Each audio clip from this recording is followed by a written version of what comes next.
Mixing amp sims and highly distorted guitars in general is not an easy task. And if you're struggling making your electric guitars to fit in your mix, today, my friend, I'm going to be sharing with you my process and my thoughts when I'm trying to make electric guitars that are very distorted fit in a fat mix. Let's go check it out together, my friend. Amore lanza, sing now. We break it down, baby.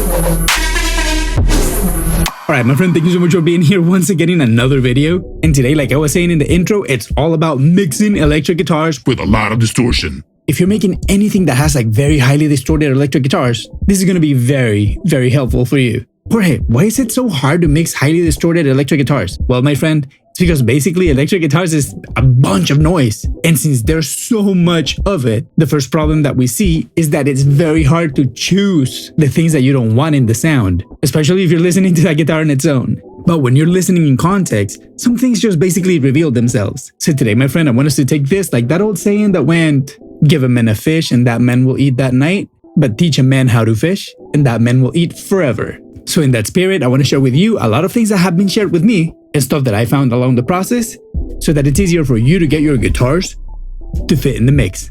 So let's stop the talking, get to the rocking, and make some guitars. Alright, my friend, so here we are in Pro Tools, and as you can see, here we have right here on your left side of the screen in green are 4 guitars. Make it very evident that we're in the presence of a quad guitar system, but we can keep talking about it, or we can just listen to it. So right now would be the perfect moment for you to go get a great set of headphones, speakers, AirPods, whatever you feel comfortable listening to music so that we can have a meaningful conversation in the comment section down below. Alright, let's go make some noise. Let's hear our example.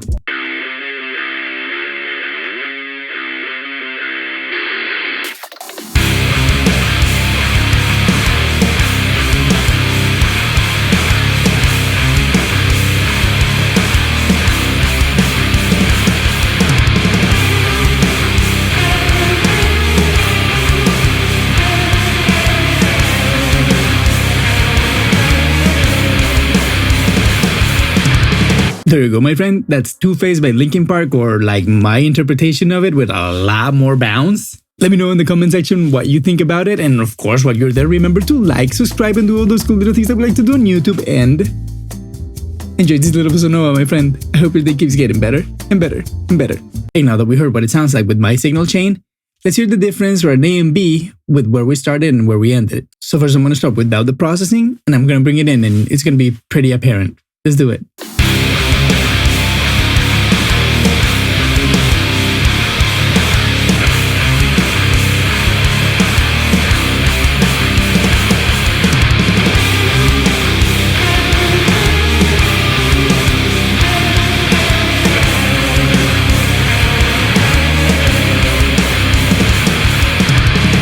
So when I was saying that it's hard to mix amp sims, it's mainly because, as you can see right here with the waveform, they're nothing but a sausage of sound and frequencies all happening at the same time. It's basically just a bunch of noise, and you have to choose what part of that noise you really like and what part of that noise you want to lose. And more often than not, especially if you listen in solo, you're going to be tempted to overprocess and just take everything out. Like, you're going to be hunted by all these little sounds and little noises, and at some point you start just wanting to take them all out because you don't want any noise anymore. Stop, relax, and just think. The tones were good already. So let's just see what's happening over here. Okay, so we already established that we have a quad-track guitar system, and the first thing that I like to say about it is every time I quad-track guitars, I need to make sure that I have 2 elements that are exactly the same and 2 elements that are completely different. What do I mean by that? In this case, for example, my main amp is an angle Powerball, and you can see my whole signal chain right here. And so I have 2 of those, panned left and right, exactly the same rig, different performances. But then for the part of the system that I want it to be absolutely different, I have a rig with like a Friedman, like sort of like a plexi kind of amp that I'm really like favoring a lot. I think it's one of my favorites in the whole Amplitube collection, and I'm hard panning that one. And then on the other side, I have a Mesa Boogie Dual rectifier, and both of these tones are very, very different from each other and from the angle, making this cohesive sound. Let's hear the guitars in solo right now. And first, I'm going to take the processing out, and I'm going to start by showing you what happens when you actually add the amps that are different. First, we'll start by listening to our angles, and I'm going to bring the things that are different along the way, and you'll hear it and you'll see it.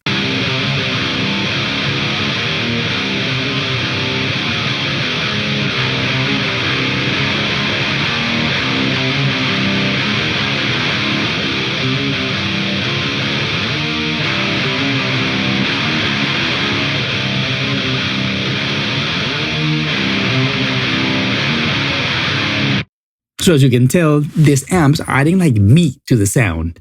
But not just meat, width. The fact that they're so different make both of the guitars sound so different that you could even feel like they're two different guitar players, adding to the dramatic effect on the sides. So what's the theory behind these 4 rigs? The 2 amps are completely different. Pan left and right basically give you like the illusion of having 2 different guitar players with 2 different rigs. And the fact that they're so different makes it so that they always stay super wide in your stereo field. On the contrary, the 2 amps that are exactly the same share so many similarities that you get a little bit of like a ghost center, basically saving you from the hassle of having to record a guitar in the center like it's been a well-known use technique from a long time ago. But sometimes you don't want to do that because it's going to clutter the center a little bit too much, and you probably want to have a nice arrangement of vocals in the center, or guitar solos, whatever it is. If you want to keep space in the center for your snare, your bass, your vocals, your kicks, instead of having to track a guitar in the center and then just carving out with EQ, maybe you can just go with using the same amp on both sides and having that like phantom center, helping you achieve a little bit of like mono compatibility, so to speak. All right, let's stop the geekery and let's hear some sounds.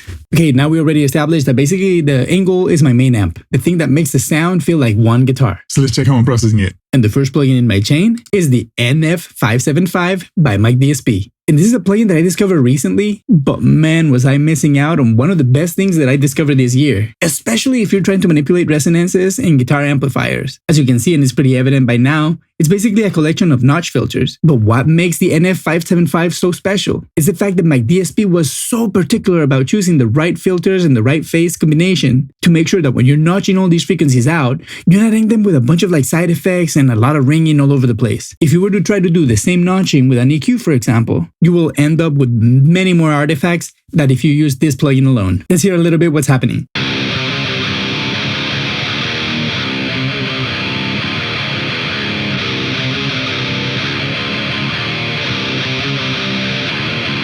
Basically, with this plugin, we're taking away that sizzle that sounds almost like a frying pan.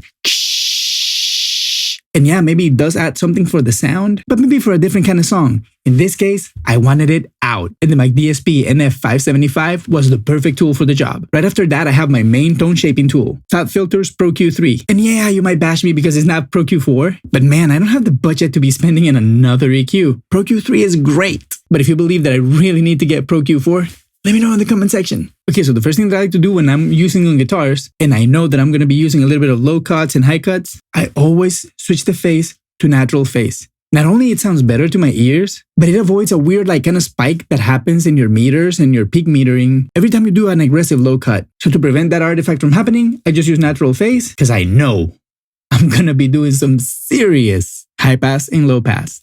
And then after that, I'm just cutting a little bit at the very top end, around 5K and 6K, very finicky frequencies that make your guitar sound like tiny and like, I just really don't like it. And then right here at around 273 Hertz, I'm trying to contrast a little bit of like the palm muting and like the very bottom end and sort of like the ugly part of the guitar. Let's hear what we're doing.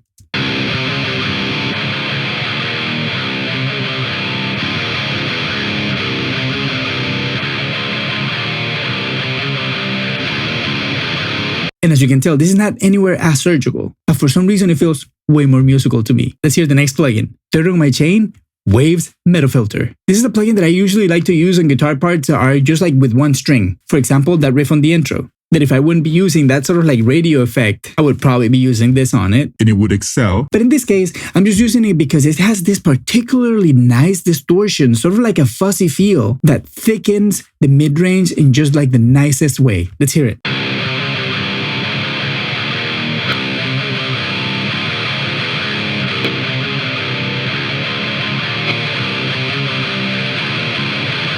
There you go, Metal Filter by Waves. Try it in your electric guitars. And last but not least, another one of my favorite plugins of 2025, Gold Clip by Schwab Digital. And what I like to do is I like to put the ceiling right at the very edge where I'm barely hitting any clipping, and then choose my flavor of gold or alchemy. In this case today, I'm using alchemy. It just feels to me a little bit more polished for this particular sound that I'm looking for. And then very, very important, this modern box tone filter, whatever this thing is, just sweetens your top end in like a very, very tweaky way, but you have to pay very close attention. It's like a very, very subtle plugin. And I know this is supposed to be like a mastering kind of plugin, but in my world, I use Gold Clip on an instrument basis because I like to have that polish, that punch, that definition, that focus, that presence that I can only get with Gold Clip. And at this point, it's basically like my modern day console. And I just choose the kinds of transformers or tubes or whatever it is that you're thinking, like by just like combining alchemy and gold in different kinds of ways. And then of course, these filters. Let's just hear an A and B comparison.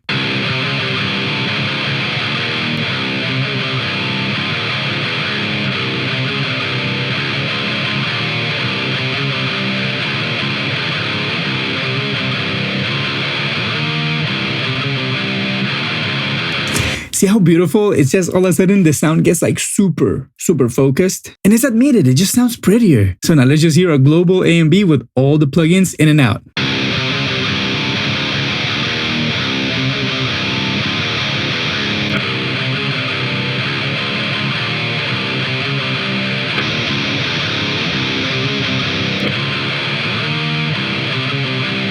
And even though the original sounds great, I feel like we totally beat it. And then it just drives through whatever's happening. Like here, for example, in the Friedman, I'm just doing a little bit of Pro Q and then again, a little bit more metal filter, Gold Clip. In this case, I'm doing a lot of gold. And then as you can see, the signal chains on all guitars are very similar because they're all electric distorted guitars, right? The difference is going to be whatever it is that you're hearing. And now let's just hear another A and B comparison and let's go get a few conclusions.